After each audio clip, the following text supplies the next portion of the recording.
Welcome back to Swans Cast, everyone. So, joined this week by the Send Him Off boys. So, welcome back, boys. Been a while. Yeah, it's been a while, hasn't it? Nice to be back. So Nice to be back. We've got Alex Nice to and be we've got back. Sam. We also got Aled here. Yeah? Yo. You three all went to the game, didn't you? Yep. Yeah. Yep. Yeah, so obviously one game to talk about this week. We haven't got Lee with us this week. He's preoccupied revising for some exams because everyone loves exams. So wish him good luck. He's got his head in his books. Yeah. So one game to talk about this week because we did the podcast a bit later last week and discussed the previous games. Obviously the win at Barnsley before that. So we played Reading at home. We'll talk about the game against Middlesbrough then next week. A little bit about if we'd make any changes, that sort of thing. And any news or notable stuff has happened, I guess, since last week. I don't know if there's much there, but maybe some bits and bobs. Before we get there, though, don't forget to subscribe to the channel, as always. Trying to hit 500, we're not too far away. Follow us on Twitter, that's our main social media platform. And don't forget to like as well, that helps more people see our stuff. And let us know in the comments if you think we were chatting rubbish or what you think about the stuff that we talk about anyway. And lads, while we're on the topic of sharing, do you want to remind everyone where they can find you as well? Go on, yeah. take it away, Sam. Do a job. So you can find us on Instagram at Send Him Off Podcast, Twitter at Send Him Off Pod, all our social stuff. You can listen to us on Spotify, Apple Podcast, Amazon, wherever. Just type in Send Him Off. And the same on YouTube. We're on YouTube. We post most of our episodes there, barring any technical difficulties or editing difficulties. Alex. Is Alex not your editor, is he? No, I'm the editor. But sometimes Alex's internet conks out and I can't be bothered to edit like 4 different videos together. So, there we are. Fair enough. How have you been anyways? Aled, to start with you then. What have you been up to lately? How's things? What are you doing? As you're aware, working. And that's about it. Exciting then. Working, sleeping, and watching the Swans. That's about the extent of my life at the moment. Well, what about you, Sam? Is there anything more exciting than that, or pretty much the same? It's pretty much the same. What a fun sort of set of lives we lead here, lads. Yeah. I'm going to stop you all there. I'll make it a hat trick. Exactly the same. Hey, what? Save you the ball there. Although, to be fair, we did chat to somebody from Dick Dom in the Bungalow last week. Oh, yeah, we did do that, yeah. We did. That was all right. Was it Dick or Dom? No, it wasn't either of them. It wasn't Dick or Dom, no. But who was it? It was a gentleman called Lee Barnett, and he was, you may remember him as the prize idiot. I feel like I recognise his name. Go on, for those of you listening, if you want to go and jump over to ours after you finished, feel free. Remind yourself. Any stories from the bungalow that he had? Or?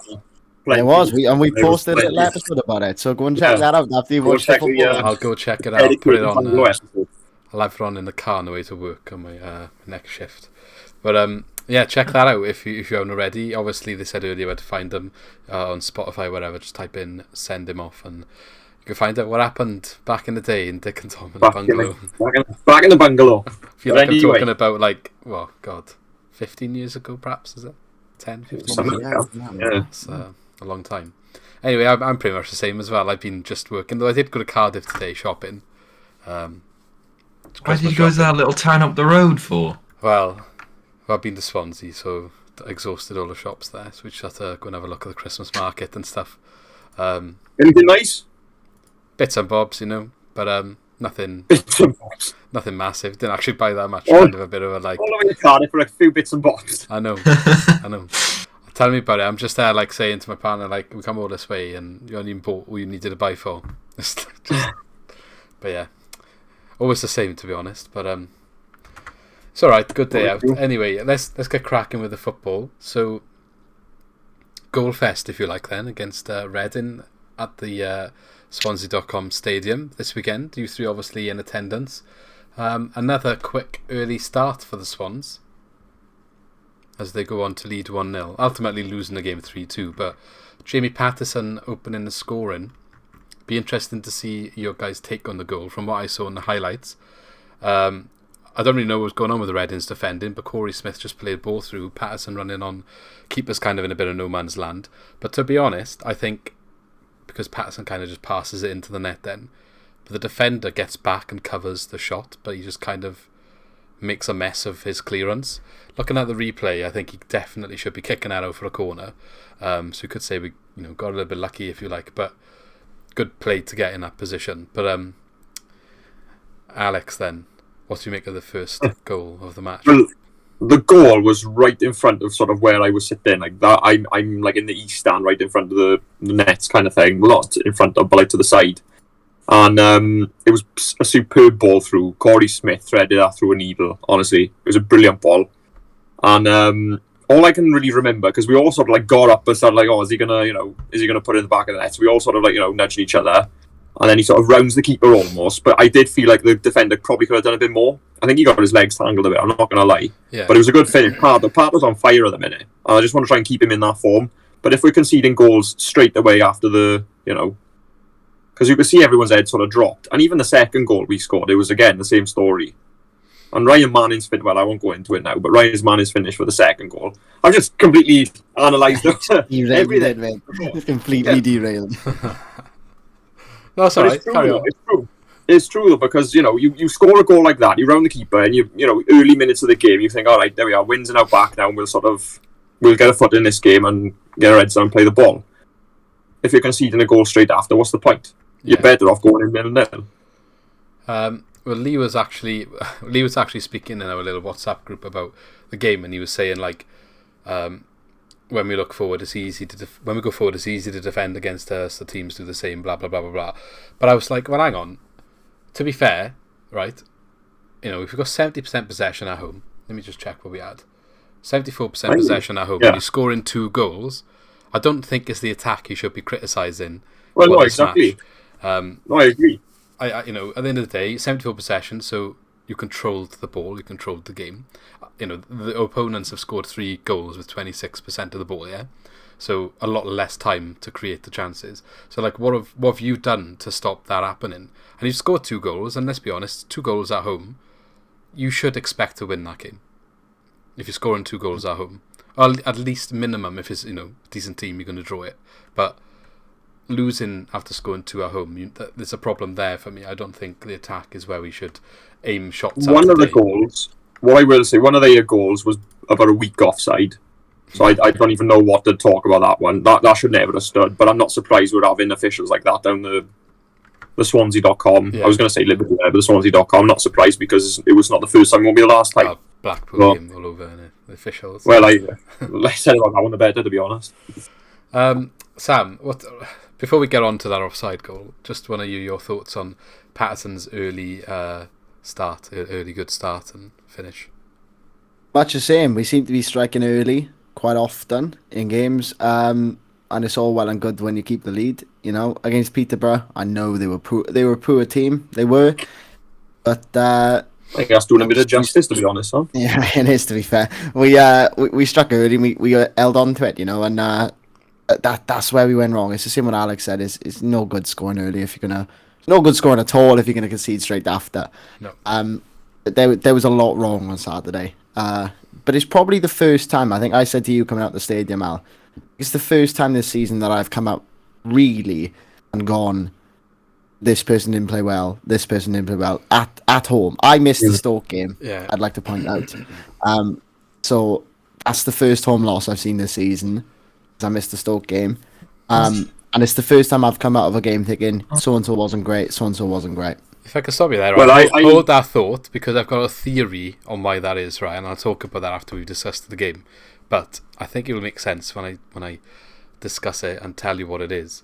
I don't know. See what you have to think about that, but we'll talk about that later on. Aled, obviously they discussed the goal. I think you probably say pretty much the same. But I got a question in relation to that. Obviously, Corey Smith plays the through ball. However, him and Cham started. But it seemed like they started in the opposite role of what they would normally do. At least at the beginning of the match, Corey Smith was behind the striker from what I could see, and Cham in the middle. Obviously, with him getting the assist, then Smith. Was that what it was like at the start, or was it like it all the time? Or? I'm trying to think, because to be honest, other than him playing to the ball through, I thought he would pretty much drop straight into sort of the CDM role where Downs usually plays, and that's where I realised, oh shit, sorry, we're missing Downs. Where's Downs? And it wasn't until that point I was like, hang on, Patterson's on, Smith's on, Encham's on, where's Downs? I don't know whether that's a good thing or not, but I did feel like we were missing Downs. Yeah, I think so. I was surprised to see Downs not in the team, but obviously a bit of rotation. That's all kind of linked to the point I'm going to discuss later. It was a 3-game week, but I did watch the highlights. Obviously, I wasn't able to attend the game, and for the majority of the first half, it seemed Corey Smith was further forward than Cham, which is fine. He's played in that role a number of times, but it's usually when Ncham's not on the pitch. I'm surprised that he's flipped them. I thought Ncham would have been further forward, and I'm wondering whether part of the defensive frailty, if you like, is kind of part of that reason, because Ncham's not going to do the same job as Downs. He's more of a forward player, and maybe at home is the reason why he's there, because we wanted to attack more. But yeah, I think it would have been better the other way around. Like Downs likes to drop into centre back and kind of act as an extra centre back sometimes. I just can't see Ncham doing that. But I don't know, Sam, if that's how you saw it as well. You were there, so. Initially, yes. Obviously, he got the assist, but I felt that in the first 20-25 minutes, Ncham was probably our most creative outlet. Yeah, but like, anybody else. was if Corey Smith's further forward and Ncham's come in from centre mid, do you think they would have been better the other way around, or like were they just swapping during the game? Yeah, I think they flitted in between it. Quite hard to pin down Ncham, to be completely honest with you. He's just popping up all over the shop in that first 25 minutes, and then after about 30. But I think that kind of goes to the point where, like, if Smith is starting as the deeper midfielder and Ncham starting as the one further forward, if he's going to be roaming in that way, it's better to do it from that position behind the striker than it is from central midfield, where you need to help out at the back, where Downs would normally be helping out. So that's why I'm a bit like, couldn't work out what was going on there and why they've started that way round, if that makes sense. But yeah, just thought I'd put that out there. I don't know if you've got anything to add on that, Alex. Or well, I kind of want to use that as an excuse, right? To say like, oh, when Chan is generally more of an attacking player, and if Corey Smith is playing in that sort of more advanced role, and Cham is coming up and sort of supporting him with that, then that would leave a gap sort of at the back to concede a goal. But if we're conceding straight away after a goal, there's not enough time for him to do anything other than just stand where he is and defend, because we didn't even touch the ball, I don't think, for both of their goals. So it's not even like there was an excuse on that part for the goals. Yeah, okay. So I don't really know what the thinking is. I'd not say Russell Martin needs to do this or that, because I trust him fully, and I always have. And there's been fans who have jumped on his back since September or even August, to be honest with you, because they weren't getting results. I've never sort of seen the logic behind that. But I'm still struggling to see why Nchan is playing sort of in that defensive role, especially at home, to be honest with you. I want to say something. Yes. I can't remember the exact words Russell said in his interview, but he mentioned about going into the game thinking that it was already won or something along those lines. And I'm wondering whether the decision to play Encham and Smith and have them sort of rotating possibly between the two, even though in reality Smith should have sort of been the straight swap for Downs, and then Encham should have been playing where he has been playing. Yeah, well, I think the reason he's done it is to try, maybe we're at home, so we're trying to maybe be more attacking. That's the only reason I can think of him setting up that way. I'm not sure whether later in the match they've adjusted. I've got a replay up right now, actually, of Reading's first goal, so we'll move on to talk about that. And I paused it just as we give the ball away, and it is Corey Smith who's up in the right-hand side forward position, and Cham is in the middle. Matt Grimes a bit deeper.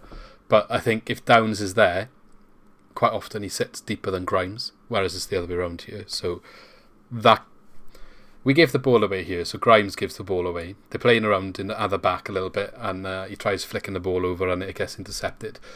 We're caught out here because at the time the ball is given away, Led is still trying to make a forward run on his right-hand side, and you can't, can you blame him, yes or no? Maybe he should react a bit quicker and change, because the guy over this side is the guy who ends up making the run and scores the goal, right? So anyway, the ball comes in, and I'm trying to think of his name is. Can you recall his name? I'll get it up now, otherwise. The guy who scored, or Yeah, the first goal. isn't it Deli Bashiru or something like that? Yeah, that's right. Dele Bashiru. So John Swift plays it from midfield up to the left-hand side of our box. He picks the ball up, runs into the box. And what does me on this one is Bennett comes over to cover because Led is obviously further up the pitch, as I've already said. But Led is coming back to make up the gap. And they arrive at the same time, essentially. Should be more communication for me. I think that is Bennett. At that point, at that point, it's Bennett's man because he's covering. And I think Led needs to be a bit of communication. He needs to fill the gap that Bennett has left. That's what I think. Obviously, there's no communication. They both dive in. Led's obviously trying to make up for I'm out of position. That's probably what he's doing. He's running back to make the tackle. And you all know, running that momentum and he tried to make a tackle and someone does a cutback. It's game over, isn't it? It was obvious what was going to happen. Yeah. So if Led covers the gap, the guy can't get a shot off there because then he can obviously get in the way and defend and mark him. But because he does them both, because they both dive in, he's got a free shot basically, and obviously he scores. But yeah, Sam, start with you in this one. I don't know what you made of that at the ground. I mean, it was just I was shell shocked. To be fair, I was still celebrating the goal. I was like, I couldn't believe it. I heard the Reading fans cheer. I was like, we conceded. So it's the third minute and the fourth minute. Yeah, it was literally in a flash. It was ridiculously quick. Like you said, it was all. I felt we were the architects of our own downfall. With giving the ball away, Laird not being in position. Like you said, can you criticise him because he was making the forward run? At the end of the day, he wasn't the man to give the ball away. If the ball wasn't given away, then he might have been in a position to do something going forward. But then when he's come back, like you said, have they both dived in? Lack of communication. It's just everything was preventable. Yeah, on Saturday. It's not Led's fault, but I've just watched it again, and it's a good 2 to 3 seconds after Grimes has given the ball away and instantly reacted to where Led actually notices that the ball has been given away. Look, we've seen it before with Connor Roberts, to be honest, same thing before. But go on, Aled. I was going to say, for me, Bennett needs to step off there because Led is quite clearly just looking at the ball at that point. Bennett's the one that conceded Led, and he needs to step off. But I think it preventable in the fact that Grimes, all he needs to do is drop his shoulder and turn. Do you know what? And then play the ball. I completely disagree with you on that one. Absolutely disagree because, as I've just mentioned, Led's coming in quite quick. It's so easy to cut back with a player running in that fast. So yeah, but Bennett's all got Bennett the better needs angle. to do is step off. Yeah, Bennett's got the better angle to defend that, right? Led, if anything, gets in his way and allows them both to get, done, basically. Because he runs directly in between the man and where Bennett's defending. So as the centre-back coming across, if he's coming across, that he's already coming across. So Led should be filling in the gap, I think. But that's what I think about that, personally. I mean, they both did a bad job, but no communication. Nobody's covered themselves in glory by now, they? Let's be honest. To be honest, right, even if Led wasn't there, Dele Bashiru is still stepping inside and breaking Bennett's ankles. So yeah, he is. But but if he does it to Led and Bennett stepped off, he's in that gap where you said that Led should be, but Led isn't going to make. I can't share my screen, unfortunately. But just before Led gets there, obviously Bennett's coming across, coming goal side. So if Led doesn't quite get in front of the ball and stays just behind, he's stopping the cutback. Because he's come from the position where the cutback happens. So if he knows Bennett's already in front of him, because he is at this point, and the guy cuts back, he's cutting back into Led if he doesn't commit to the same place the other defender's already committing. So that's, for me, I gotta be honest. Since Bournemouth, right, Ryan Bennett has been off the boil. He's not been on it for me, and we can micro scrutinise everything about that goal as much as we want and say Bennett should have been a millisecond quicker or Led should have been. If I was Ethan Ledred, I would have gone in at 90 minutes and I would have screamed at every single one of them players, why didn't you give me the ball more? Why didn't you play me through? Because all game Led was making that run all the way down and he just has to stop because by the time he had made the run he would have been offside. So he did the right thing in going forward. Okay, he could have been a little bit quicker, but I do think with the experience Ryan Bennett has got, he should have been able to say, right, okay, well, what's he going to do here? Because I could have seen it. Stevie Wonder could have seen it that he was going to cut in and do that. Honestly, it was so obvious he was going to cut in and score that goal. Just Led being there and Ryan Bennett being there at the same time, it just made it far easier for him because he took 2 players out of the game and it was a free shot for him.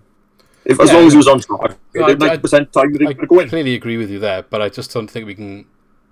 If Bennett's not coming across, like he's running straight through on goal, isn't he? Because the ground that Led's got to make up to get back, he's got to cover it. So if he's already committed to covering it, I agree he's got to come across, but to a degree, he's got to sort of shield him out or try and create a bit of time for Led to get back, because you're better off having one man extra, because, you know, he could at least sort of delay it or, you know, wait for whoever.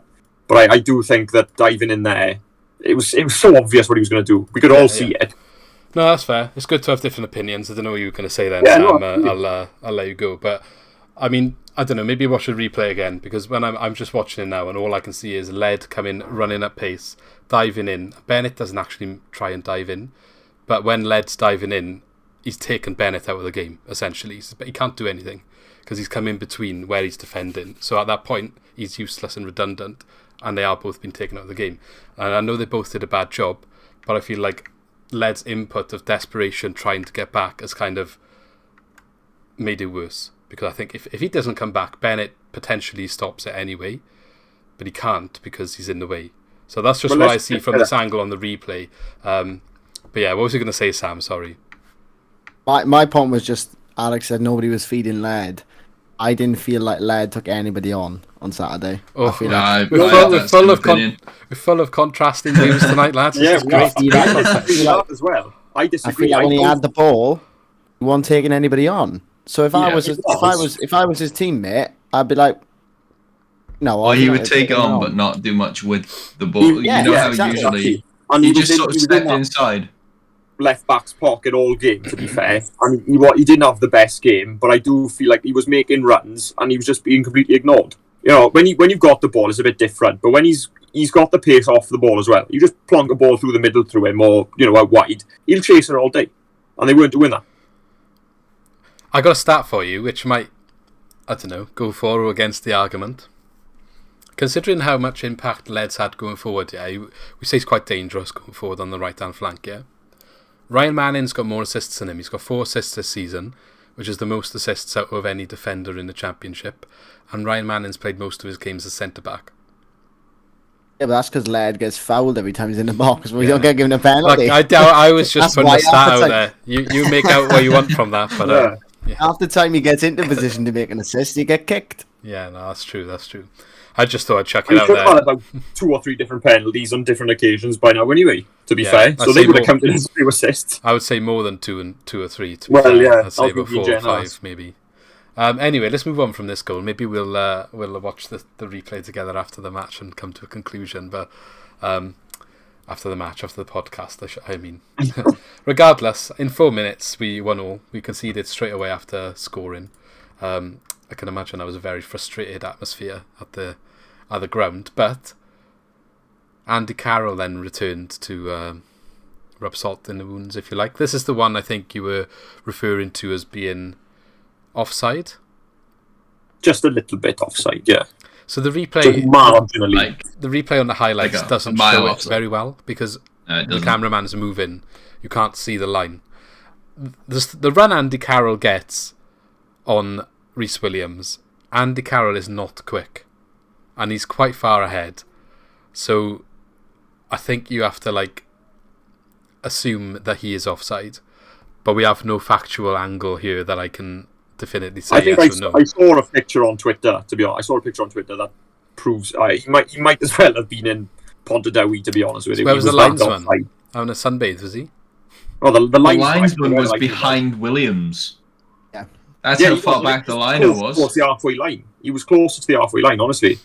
But what are we supposed to say? We can sit here and say, because it happens every week. Yeah. What can we say? I want to know what happens to this video review or whatever they've done for all these penalty incidents, because, well, we know nothing's going to come of it, but the standard of refereeing is just abysmal, isn't it? And I know you can say you like or hate VAR, but VAR shouldn't have, if VAR was here, then that that should be a correct decision. I was about to say about VAR because we had a friend of ours, Callum Laurie, on from Devondale, and he was going on about how which it was the Scottish Premiership, wasn't it? Scottish Premiership. Yeah, they're having VAR apparently, or they're voting it in or out.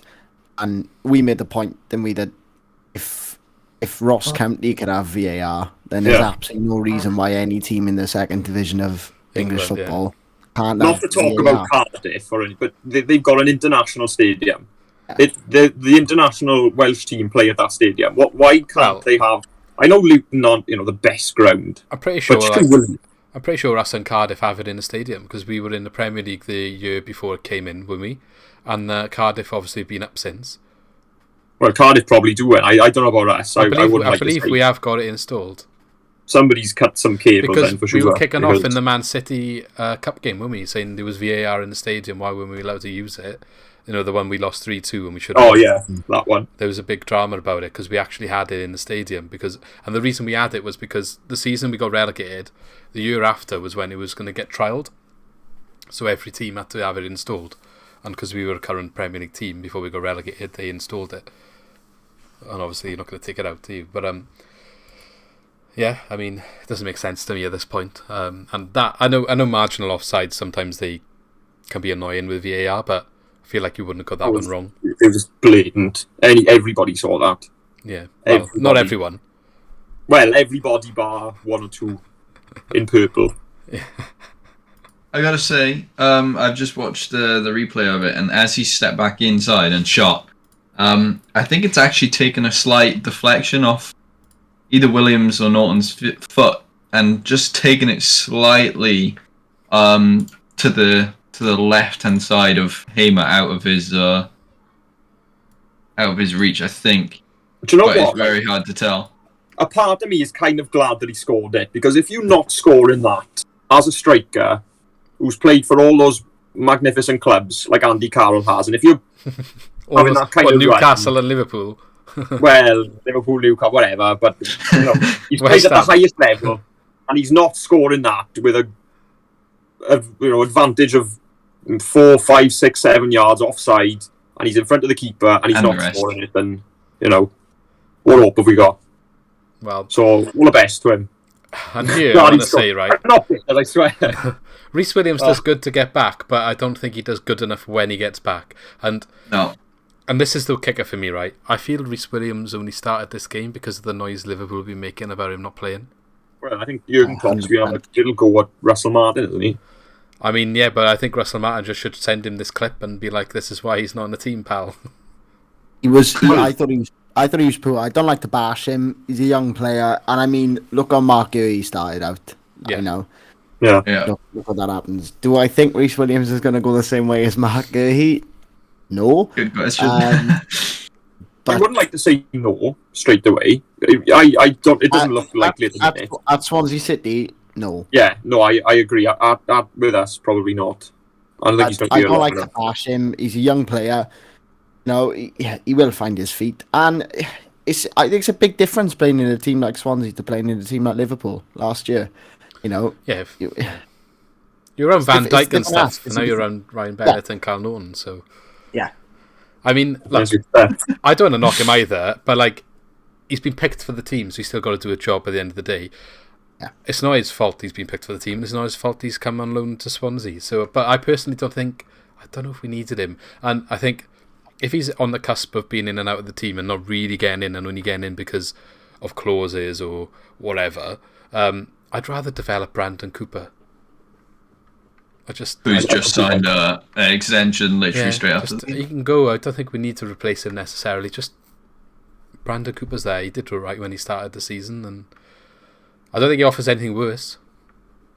No, I completely agree with you. Completely agree. I guess it's a confidence thing as well with Rhys Williams. He hasn't had a massive run in the team. He's probably under pressure now. Maybe the whole situation about Liverpool kicking off isn't going to help him because he feels like he needs to perform to stay in the team, and it's hard. It is tough, and sometimes this is the sort of loan that can perhaps make him later on in his career. It might not be the one that works for him, but it might be the sort of tough period he needs that helps him in the long term. I fully envisage him going back in January. I don't think he's going to maybe play the next game. I don't want to say too much because I think rotation might have been necessary, but the defence has probably performed better since it's been more settled. But at the same time, on a 3-game week, we have struggled in the third game, so I can understand the changes. But Cabango, perhaps, I thought maybe would have been able to just do another one. But it's done now. And, yeah. That's all I got to say on it. Does anyone want to add anything there? I watched in 0.25 speed, and it's come off of Williams' foot and just bounced up above Hamer's hand. Yeah, I don't think that really matters, though, does it? Like... I don't think it warranted that kind of celebration either. I'm not gonna lie. Oh, okay. Why didn't he get a yellow card for that? He just took the corner flag out of it, didn't he? Because he doesn't play for Swansea City. I thought that's a yellow card, though. Removing the corner flag. I thought it was as well. I thought it was offside personally, but things happen, don't it? Yeah. Things happen. They could do what they want, basically. It's fine. Yeah. It's the 12th man. I guess maybe we should say, because we just went in on Rhys Williams a bit, that Kyle Norton could have done better as well. I do think Kyle Norton has been one of my players of the season this year, but I don't think he covered himself in glory on Saturday. I'd like to take responsibility for this one, because before the game, I said to my mate who I went with, do you know what? Kyle Norton might be a shout for player of the season so far. I said it on the last podcast. I said it on the last podcast. Yeah.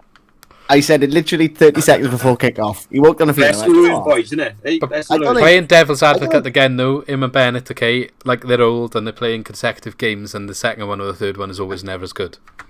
We said it last season. Maybe if they were maybe they could have left Cabango in. And I would like to rested Norton, but he's vital to the way that Martin is playing. That's why he's there. To be fair, though, I was going to say. I did something similar. Well, not me, sorry. My uncle did something similar in the Bournemouth game. Not Bournemouth, Blackpool, when they equalised. He went, I'm going to the toilet, so if they score, I don't see it. And they scored. It was literally in the same minute. Well. Let's move on. When was our disallowed goal? Was that a 2-1? That was 1-1, wasn't it? That was 1-1, yeah. And that was genuinely marginally offside. I think that might have been onside. Well, a bloke stood next to me, he turned around and said, no, it was offside, to be fair. But that was him. That was his eyes against my eyes in that situation. I have not seen any replays. It's not in the Swans highlights either, unless it's in the extended highlights. It's in the extended ones, and they did do a freeze frame. I think it was marginally offside, but it's frustrating. It's frustrating now they catch that. Offside? That's what I'm saying. If they're catching that, like that degree, like, you know, and the ref and the linesman can see that in real time, but he can't see it. What's going on? Somebody explain it to me. How on earth they're getting away with it? Well, that one went to Specsavers and the other one didn't. He went to Boots Opticians. No, I'm joking. I'm joking. Boots Opticians is fine. They do good glasses too. That other one, right? They're Poundland glasses. You know, them reading glasses you buy at Poundland. Yeah, he's one of them. Not one of them. But yeah, it was a good bit of play though. To be fair, up on the right hand side, if I haven't got it open. I can't remember who played the ball in now, but it was a low cross. It was lead. Might have been lead. It was lead. I think it's lead. It was a low cross, and Peru just taps it in with his left foot. But it was a tap in, but it was a good bit of play to get there. So it was a shame to see. It was a good tap in as well, to be fair. Yeah, good tap in. As far as tap in, the scale of tap in. He took it well. Did he take it on the volley? No, he didn't. It was a ball played along the floor. I was jumping up and down, mate. To be honest with you, I didn't know what was going on. I thought we scored. I instantly just saw the flag in the corner because I was down in the down in the home stand. Yeah, it was. It's in the extended. It's like 3 minutes 45. All right. Yeah. Okay. So yeah, Led plays the ball across, and yeah, it's a tap in. It's a set. Led got the ball, so I mean, you were complaining about not getting the ball. He basically got an assist that was taken away when he got forward. So. Maybe it could have been equal with Manning if that wasn't offside. Who knows? I don't know what he's on. On his season so far. Yeah, it's literally like Peru's foot. Although actually, I'm looking at it again. He's offside when you look at the defenders. I don't know if he's offside when you look at the ball. I've got the exact freeze frame when his foot hits the the ball If it is, it's like a centimetre. and all that. I'm not even yeah, joking. it's not far off. Miles. He's miles offside. Honestly. Or Perot.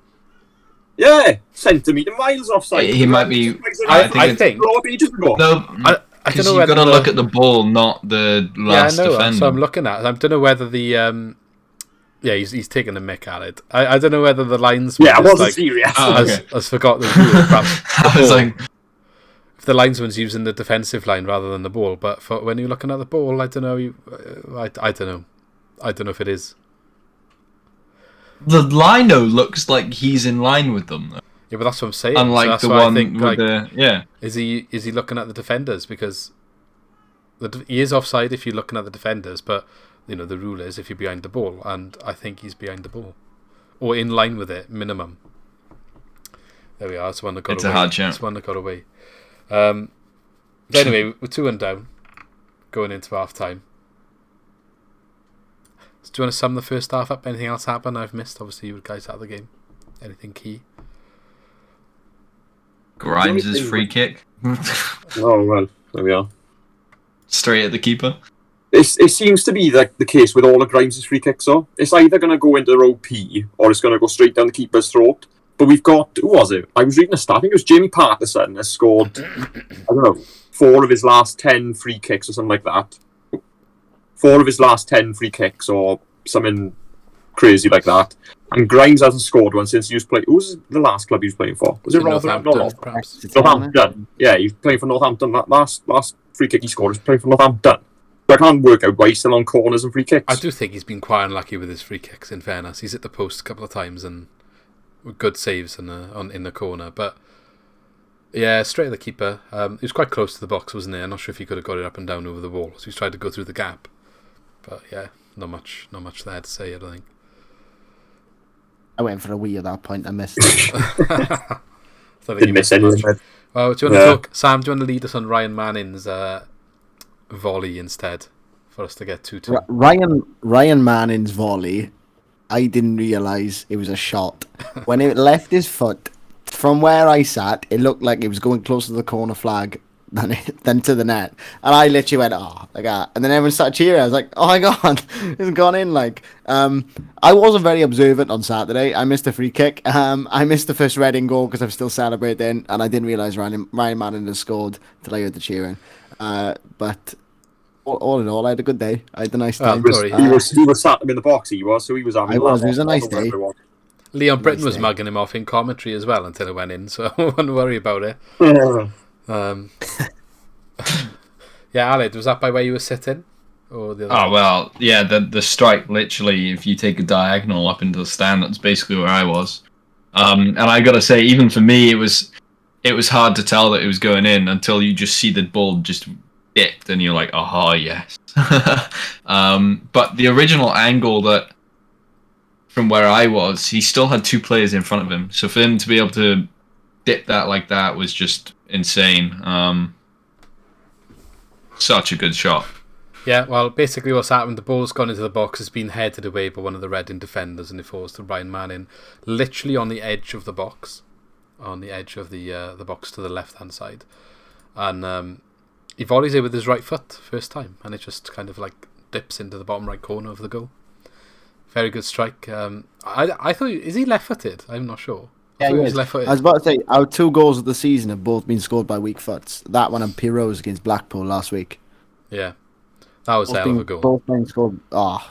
That's goal of the season for me so far. I was sitting directly in the corner where the trajectory of the ball, like, so when it left his foot, you could watch it going into the top corner, and the way it was moving, it was unbelievable strike for that one. It was it was good. Like, we could tell it was going in because we were sitting directly behind it.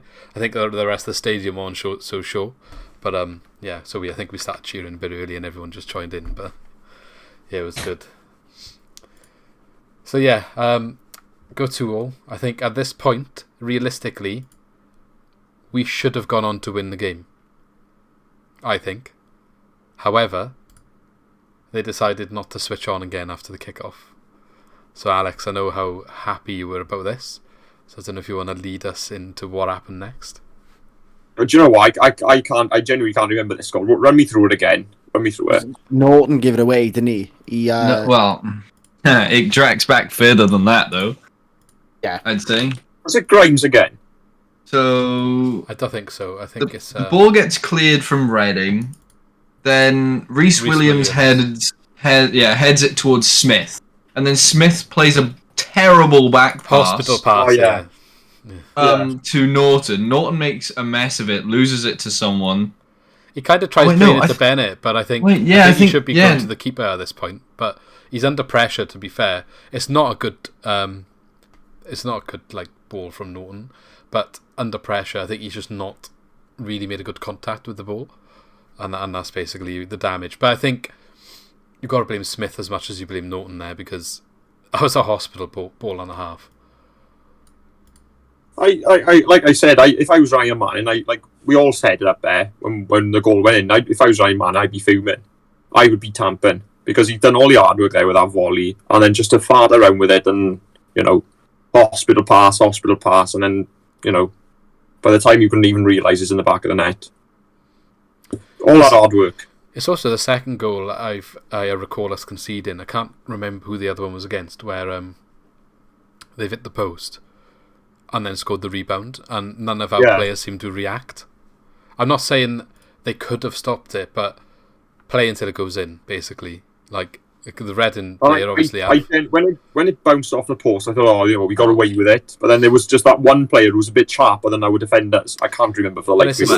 It's the second time it's happened. They were watching. The initial, hang on. The initial strike took out 3 of the defenders, at which point everyone else probably thought it was in. But so I'm looking right now. Someone, Grimes and Encham, when the ball is past Hamer going straight towards the net, they all slow down and basically stop. Yeah. It's only Laird who's on the line behind Hamer. To be honest, I thought Saturday, I'd travel back in time about 12 years, because Andy Carroll and Danny Drinkwater were scoring goals against us, and I was like, what is happening in my head? Yeah, I know. I forgot Dan Drinkwater was there until we did the podcast last week, and he's actually playing decent for them. When I was in work today, I didn't realise, has he signed for them? Yeah, free transfer, wasn't it? Right. I think so. Was he on loan from Chelsea? Last I heard of him, he was snapping Tottenham players and under 17. Tottenham youth player. Hey, he's won a Premier League medal, same as Nathan Dyer. Yeah, but do you know why he's won a Premier League medal? Because N'Golo Kante was the bloke next to him. That's the only reason he's won it. I know. I can't believe Chelsea signed him for all that money, to be fair. That's Chelsea if they got too much money. Yeah. Be a problem to have it, boys. Yeah, it would be. 3-2 down then. I think we tried to get back into the game. In the end, we ended up with 19 shots, 10 on target. So it's not as if we didn't, have a go. I mean, when was the last time we scored? We had 10 shots on target. To be fair, we had about 4 almost scrambles, didn't we? I think it was 2 or 3. Yeah, it was unbelievable how we didn't score. There was one where Ryan Bennett just stacked it at one point, didn't he? He just completely fluffed his lines, Ryan Bennett. Yeah. So I think one of the main ones was Grimes having a shot from outside the box that bent towards the bottom left corner. And then there was something else that happened, and it was played into Cham into the box, and it's a low shot in, which gets blocked by the keeper. I think it falls to Ryan Bennett's feet. He can't get out of his feet. Or Laird had a go at it as well. It gets blocked by the keeper, and then Manning has a go and goes wide, I believe, but gets blocked again. I can't. Yeah, just watching it now. So what? Say it again. Bennett. Right. So I've just got it here. The ball comes in from the left. Right. Manning playing the cross. The first one isn't Cham, who kind of shins it into the keeper, I would say. Yeah. Quite similar to one a couple of weeks ago where he should have scored. It might have been against Cardiff, actually, that he had one like that saved. Laird kicks it straight at the keeper. Basically, him and the keeper's on the floor, and he just kicks it straight at the keeper and just dink it over, and it's in the goal. You just remind me of a massive chance Patterson had. Then it comes out, and then it comes out, falls to Ryan Bennett, who can't get it under his feet, and he sort of megses himself. And then manages to have a little bit of a snap at it, and it just gets blocked by a defender. Falls to the edge of the box. Patterson has a go, gets blocked by a defender. Falls to the edge of the box again. Ryan Manning has a go, and is saved by the keeper. So what's that? Honestly, listening to that, I genuinely wanted to hear like Benny Hill playing in the background. Maybe we can get that up on TikTok or something. Put that clip up. But Benny Hill is suited, honestly, fit right in. But didn't Ryan Bennett clear one off the line as well for us, not for them? He might. I remember. And it was Jimmy Patterson had to go for it, and then Ryan Bennett just blocked it off, and it was probably one of the best defensive things he's done all game, to be honest with you. Not a fan of Ryan Bennett at the moment, I see. Not today, not Saturday. He really wasn't on form, and he hasn't been, like I said, he hasn't been since Bournemouth, and I do think it's probably time for him to get dropped and have a bit of a rest. I don't know. Well, he did have a couple of games out after Bournemouth, didn't he? He wasn't. Did he? He didn't play against Blackpool, did he? No, he didn't. I think he needed a. I think he did. Did he play? Because Blackpool was home, wasn't it? No, it was Cabango, Norton, Manning. Well, I think Manning, never be off or something like that because he's not the player he was a couple of months ago. He's just adapting to a new style of play. I think if he gets a bit of pressure, maybe on the ball, he's not the best. But I thought he'd been improving. But yeah. Oh, I did. Obviously, I genuinely, I am. On the whole, I'm a fan of him, but he's just not. He was not on the boil at all on Saturday. Yeah, that's fair. Can't argue. Anything else then from the game, lads? Before we wrap this match up? I've got 2 points about that whole situation you just explained. Yeah. I think Encham has to bury it. Well, it's probably like... 2, why is it every time we play Reading, no matter which goalkeeper they have, they seem to have a very good game? Yeah, the last match Raphael had a worldie. Raphael had an absolute worldie of a game. And my third point is, I don't know if it was in the highlights, but Patterson's chance where he just sort of, it's almost an open goal. I think there's one guy on the goal line, and he just sort of low strikes it straight into the keeper. No. It was. Yeah, I think this is a different situation. I can't remember what happens. I think the keeper comes out to collect the ball. Perot gets in his way, and the ball then falls to Patterson, who shoots, but ends up just basically passing it into the goalkeeper again. Fair enough. Well, trying to see it. I didn't notice that one on the highlights, but yeah, it wasn't okay. And here we go, right? I'll tell you my little theory, okay? So basically, this was the third game in a third game week, yeah? So if you want to go back to the last two that's happened, so I believe... Yeah, okay, so the first one I'm starting with this theory where I've noticed a trend, because this is when our form started to get quite good, okay? So when we kind of clicked, we've started picking up wins. So that's where I'm going from. And that's the Cardiff game, okay? So Cardiff was on a weekend. We obviously beat Cardiff. Then we went and beat West Brom. I say we went and beat, it was at home. So we beat West Brom. That was the second game, that was in the midweek. And then the third game on the weekend after, away at Birmingham. A bit sloppy, and we lost 2-1, okay?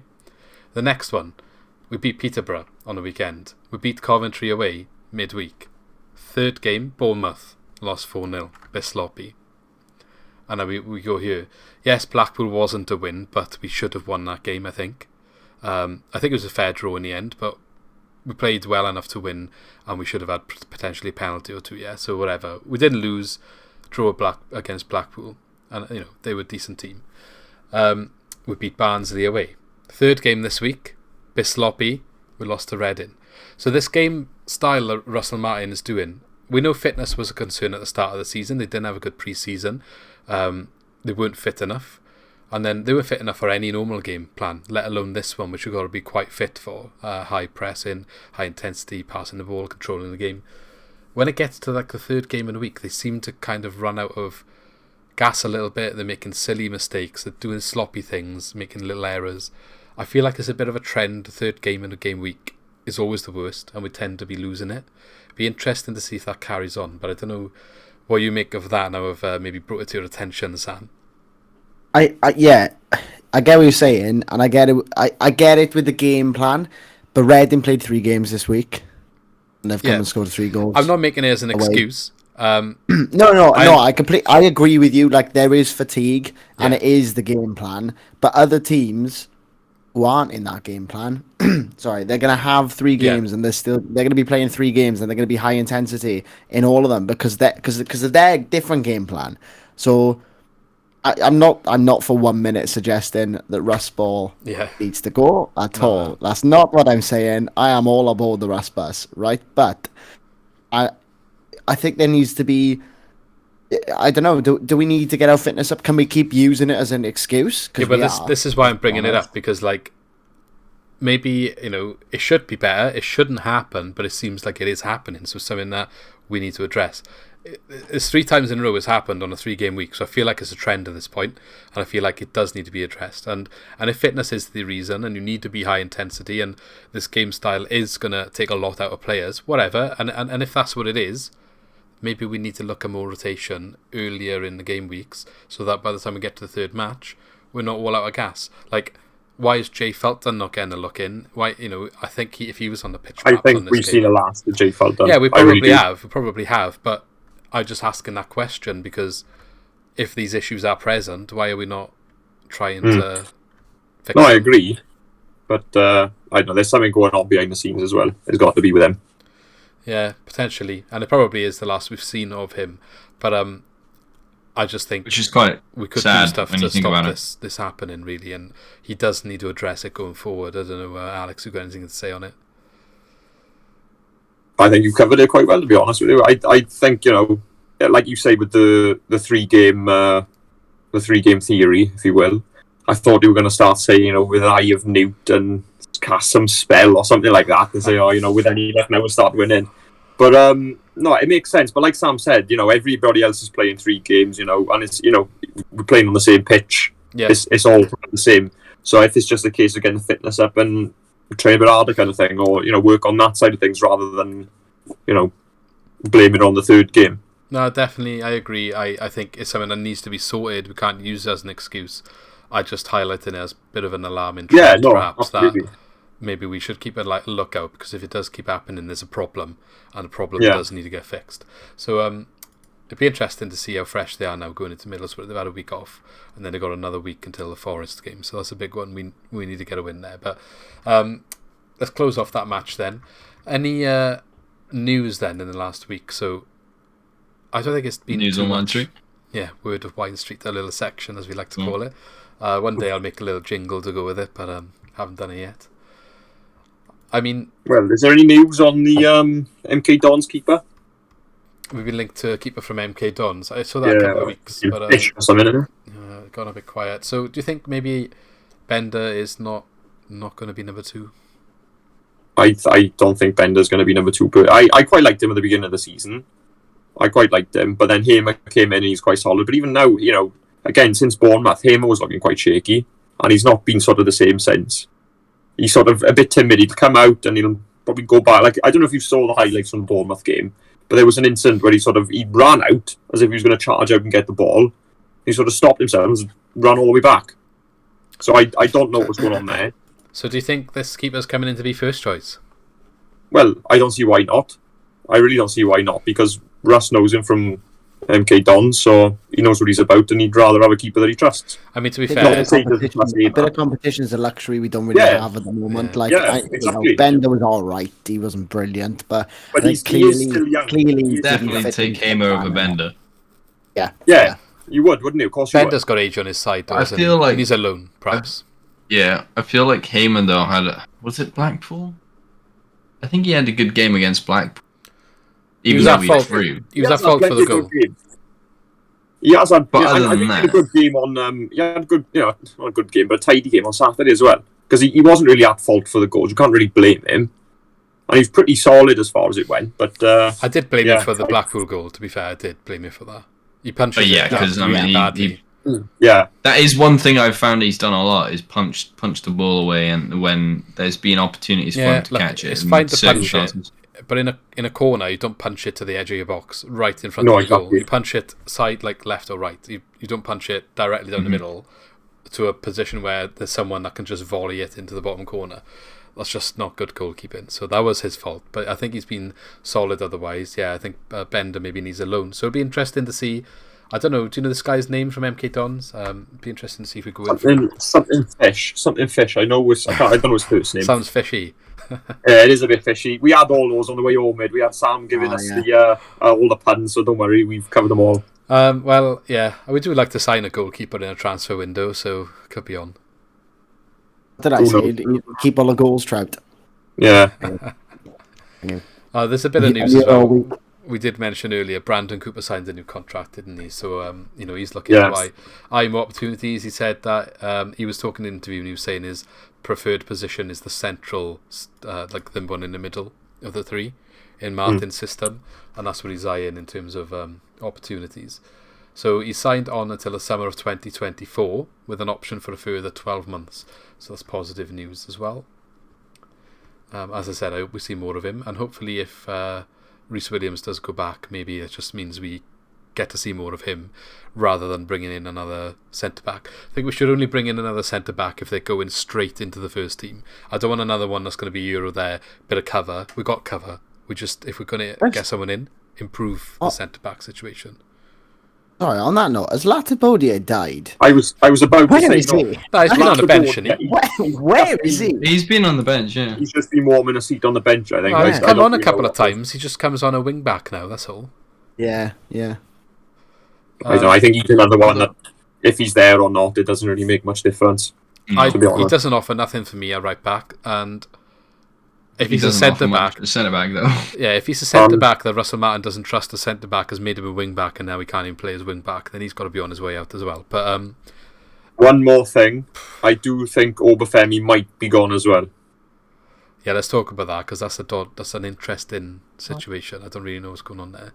I've heard he's got attitude problems, and because I think there was this one incident where he was told, your attitude things, blah, blah, blah, and then he ended up in London clubbing till goodness knows what time. So he was left out of the squad. Then Russ Martin was singing his praises, saying how wonderful he is, and then he wasn't even on the bench then on Saturday. So I think he didn't do much when he came on against Blackpool either. To be fair, he does. He'll run around like an excited spaniel, but then by the time he sort of realises that the game's over, he hasn't actually done anything.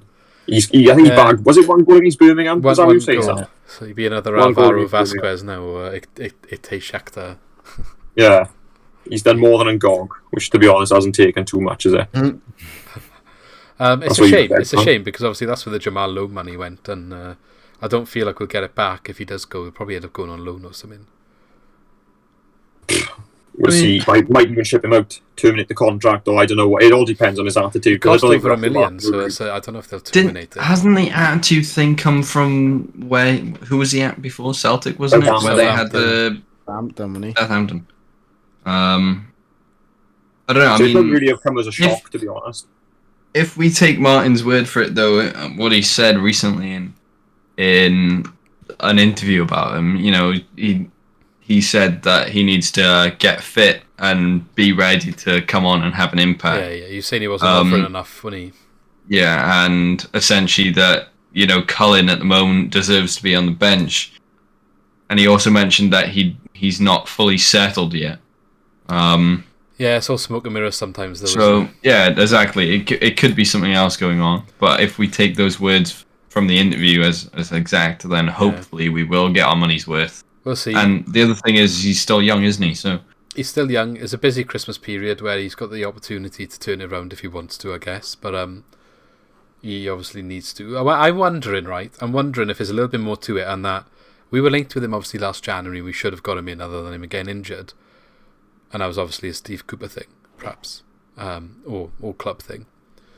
I'm wondering whether the club got him because he was on their radar from before, on their list from before, and Russell Martin just wasn't really bothered. Yeah, so, I don't think he was. Was Martin the one who signed it or not? Yeah, he signed under Martin. It was like deadline day, but I'm just saying we already basically signed him in January, other than his injury, and he was already on the club's radar. So was he actually because he was so late in deadline day as well? Was it like a case of we couldn't get the people Russell Martin wanted, but we could get him, and he's been on the club's radar in the past, so they just got him in? Makes sense. I know. You'll never know. I mean, for the sake of us and having more cover, though, I wouldn't mind because he has looked promising at times, but other times obviously he really hasn't. So, well, against Blackpool it came on, and we needed to win the ball back, and he just didn't help us do it. Yeah, so exactly. He couldn't do anything else because we couldn't play because we didn't have the ball. But yeah, he doesn't. I think he talked about that actually, Martin, saying he doesn't offer as much defensively as Peru, and he felt like he made a mistake by subbing him off in the Blackpool game. Which isn't what you want to hear if you're Obafemi, to be fair, is it? So, Yeah. No. There we are. Yeah.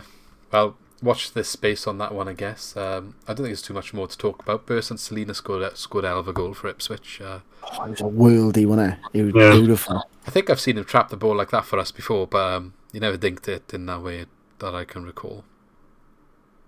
I think he might have tried one and hit the bar, but he never went in. That was a case of what if, wasn't it? If Steve Cooper didn't ship him off, he would probably be Yeah. perfect behind the striker right now, and with Patterson. Then again, I think his attitude, his fitness, and everything just wasn't suited to the Championship. He won up to scratch, was he? Clearly, I don't think. Maybe not. He did do good under Potter, to be fair. Yeah, true. And that's what it would be similar to now. Mm. So, if you're happy playing, maybe you don't show the attitude, and if you're not, that's when it comes out. So maybe that's why. And I'm not saying he should have attitude. Obviously, you saw his true colours perhaps under Steve Cooper. So maybe we're better off. But yeah, like you said, Alex, a case of what if. But you could say that with a lot of players, I think, as Swansea fans. Agreed. Let's look ahead then. The build up to Middlesbrough versus Swansea City. So Middlesbrough have got a new manager. Yeah, Chris Wilder, isn't It's it? Chris. I was going to say, yeah, Chris Wilder, I believe. He has not won a game though, I don't think, since he's been boss. Or did he win on the weekend? Just gone. One on the weekend. They beat Huddersfield. Oh, thank God for that, because I was going to say, well, he's going to beat us then, isn't he? So we're sitting on 27 points in 9th place. They're sitting on 26 points in 12th place. Bit weird, sack Warnock. They're not really. It's not awful, is it? They're not doing awful. But yeah, sacked Warnock. Got Wilder in. Perhaps it was a case of we can get Wilder in. He's still available, so we'll do it. What are we going to say our team is going to be then? What changes would we make? Would we stick to the same team? Alex, let's go with you first. I can see you making some facial expressions there. I think personally, Bennett's got to have a rest. I really do think Bennett's got to have a rest. Bring Cabango in if he's not injured. Probably chuck and Chan a little bit higher up and bring Corey Smith a bit further back. Or if you don't want to play Corey Smith, put Downs in, because I don't see why you wouldn't play Downs away. I think he's a dog. He'll fight for everything, and he'll make it hard for the opposition. And Parker and Pirou up front, to be honest. I don't know what to do about Man or Bidwell. Personally, right now, I'd go Man in. Playing both? No. It was playing working. both. It was working better, the defence was, when they were both there. I'd leave Bennett in as well. I'd leave Bennett in. I'd take out Reece Williams, and I'd chuck Manning in the back three. With Bidwell no- left back. Oh, yeah, Bidwell on the wing back. I'd bring Downs in, keeping Sham, pushing forward a bit. Obviously, Grimes is there. And then that's your team. Pirou up front. I agree with you. That's what I would do. But I think what he will do is basically what you said. But I think Ncham doesn't start, and I think Corey Smith keeps that position. Downs comes into the central position. He tends to like to play Smith there away and bring Ncham on away.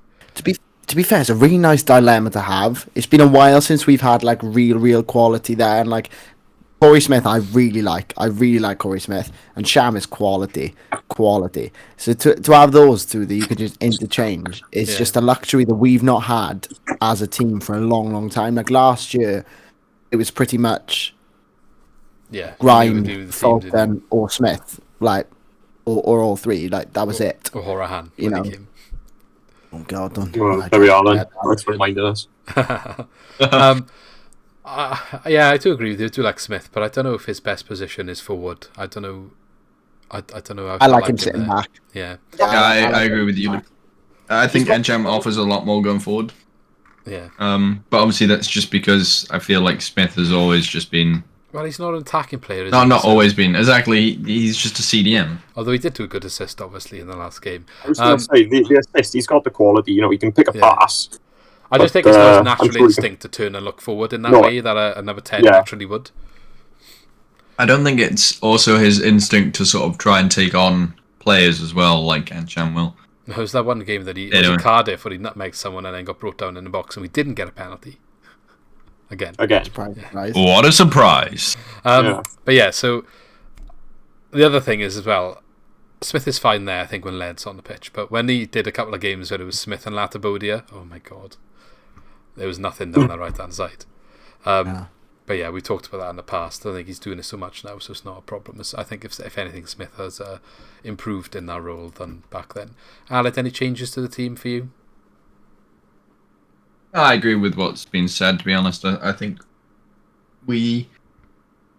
Bidwell is a much safer option in a way, just because, I feel, if anything, it's down to the amount of game time he's had versus Reece Williams, in a way. Well, I don't and think obviously experience in with the that. position, are they, Bidwell and Williams? No, because it would be Manning dropping in, wouldn't it? But, yeah, I was going to say... point still stands in a way, isn't it? You know? Yeah, Manning But back. the question is with Bidwell's... How old's Bidwell? 30-something? 32? I think 28. Is he even that old? Or is he 28? He's a high 20. Oh, hang on. Let's find out. Let's find out. He's 28. Maybe he just needed a rest on the weekend he as has well. been I don't know. rotating Manning and Bidwell. Like he'll do two, and then one will play the next one, then the other one will play the next one after that. So they are like, it seems to be a To be system fair, there. has Bidwell not just had a baby? Well, not himself, but has Yeah. he not just... Mrs. just had a baby, so he's Yeah, I probably think so. Been kept up one or two nights as well, in fairness. Yeah, no, that's fair. That's a fair comment. But at least we know Manning can fit in there. We don't have the same luxury on the right hand side. Maybe he doesn't need a rest, but who've we got to come in? We haven't really. Have we? I Played completely Norton. disagree. I think Led needs a rest.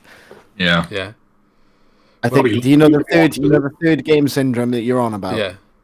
I think Led suffers with that more than anybody. Yeah, but that's what I mean. I'm saying maybe he does need a rest, but who have we got to Yeah. come in? Who? No one. Because you play Latabodia there, you lose so much from the team. So Yeah. then, is a tired lead worth it to get? That's the. Yeah, You know no, what? I completely Play agree. downs there. Latabodia could have played that Peterborough game, and nobody would have been able to tell the difference. Yeah. I know Led was pretty integral to the whole thing, but it wouldn't have made a difference really who played there, because we would have beaten them regardless. So you just got to pick and choose, really. Yeah. I say play downs there. You know, If anything, Smith, honestly though, right? Jordan Garrick is on loan at Plymouth, right? Depending on if you've got Flynn Downs, who could sort of drop into that back three and like provide a bit of defensive cover. If you've got a purely attacking player playing at wing back, Yeah. I'd give him a go. I mean, he did it with Kyle Joseph in the one of the cup games earlier this season. Yeah. He had a really That's good game as well. Yeah, he had a actually. very good game that game. And to be fair, Led basically plays as a forward. So Yeah, if he's a Downs winger, can isn't cover, he? if you've got Downs on the pitch covering, then yeah, maybe a Garrick with a bit of pace. So he'd be a good alternative to Led because he could do quite a similar thing. Yeah. And Whittaker's around. I think maybe. Yeah. If he's done it with Kyle Joseph, why can't he try it with Whittaker? I would rather him try it with Whittaker than play Latapodia there.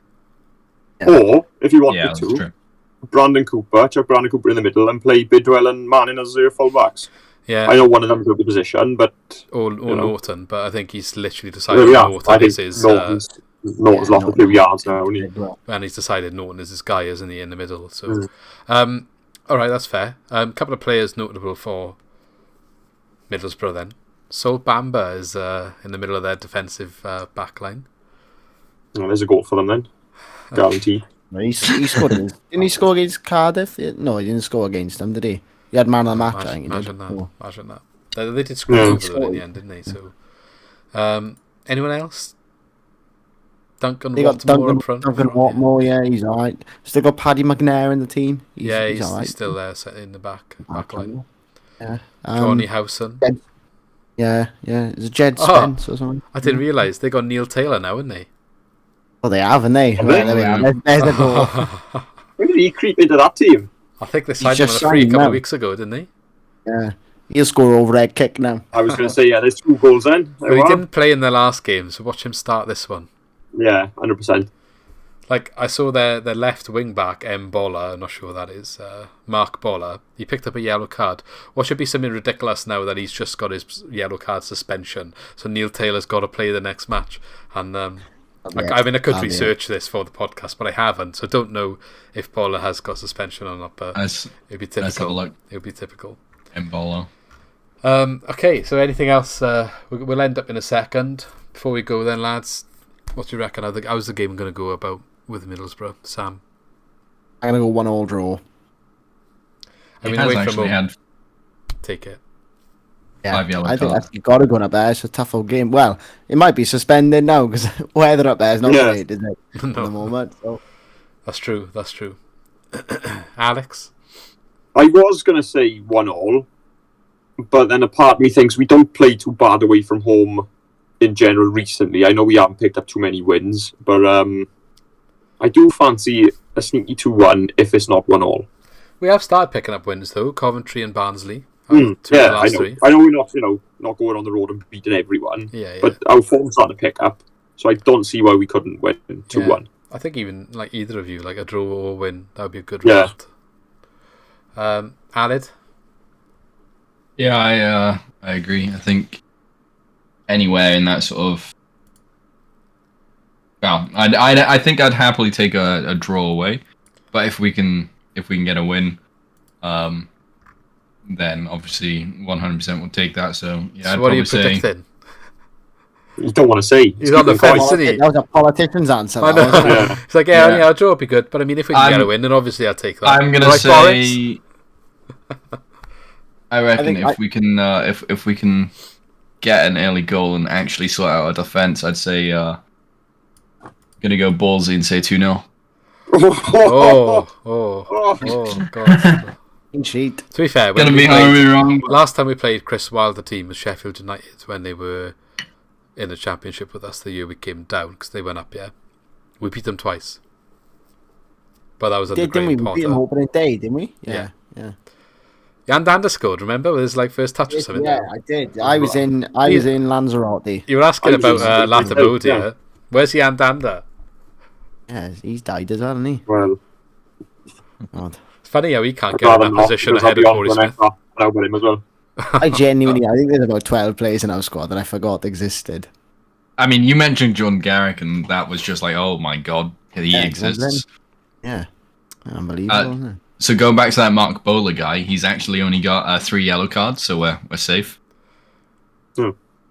Yeah, it's just weird, isn't it? Corey Smith getting in the central attacking midfield role ahead of Jan Dander, who's been trying for years at this point. But obviously he's just he's just not it. His performances, doesn't it? Yeah, I mean, Steve Cooper used to sing praise about him and not play him. Russell Martin just seems to have chucked him in the closet. So anyway, on that note, same as Fulton though. I'm a bit sad about Fulton, I'll be honest. But, yeah, me too. Yeah. Let's move on. I think what we just learned there is Luke is waiting for Jan Dander to come out of the closet then, by the sounds of it. Not that sort of closet, but... There we are. Nothing wrong with that, though. But nothing wrong with that at all. Anyway, thanks for coming on, guys. What a way to... I tell you what fun bad. Oh. Send him off. It's literally never simple as send him off. Red card. Anyway, lads, thanks for coming on. Do you want to remind everyone where they can find your podcast? So they can find about Dick and Dom in a Bungalow. I saw you had Sean and David on as well, didn't you, recently? We did. We had Sean and David on, yeah. If you want to hear us talk absolute nonsense basically every week, we're not very serious. We just have a bit of a laugh, than we are. We at their nonsense, to be honest. You can find us on YouTube and Spotify just by typing in Send Him Off. We're on Instagram at Send Him Off Podcast, Twitter at Send Him Off Pod. Visit our website www.sendhimoffpodcast.com. We've got a little blog on there, and you can buy our lovely merch. Please do. Lovely Christmas present. Treat yourself, guys. Treat yourself, guys. I haven't looked at our merch for ages, and we haven't got a website, so that's good. That's good, guys. I'll have to have a look. But cheers for coming on. And for everyone else, don't forget you can listen to us on Spotify and subscribe to the channel and like as well. Let us know in the comments what you thought about what we said today. Cheers, Alice, for joining. And no problem. Everyone wishes Lee good luck if you're listening. Good luck in your exam, and hopefully you'll be back soon as well. All the best. Yeah. Hopefully. But have a good one, guys, and see you in the next one. Yeah, see you. Thank you for watching. Don't forget, if you enjoyed the video, to click the like button to help us grow. To keep up to date with all of our new uploads, hit the subscribe button and push the bell to ensure you are notified of all of our new videos. As always, engage in the comments and let us know your opinions on what we discussed today. And if you want to support us directly, check out our new merch where you can find some awesome Swansea related t-shirts.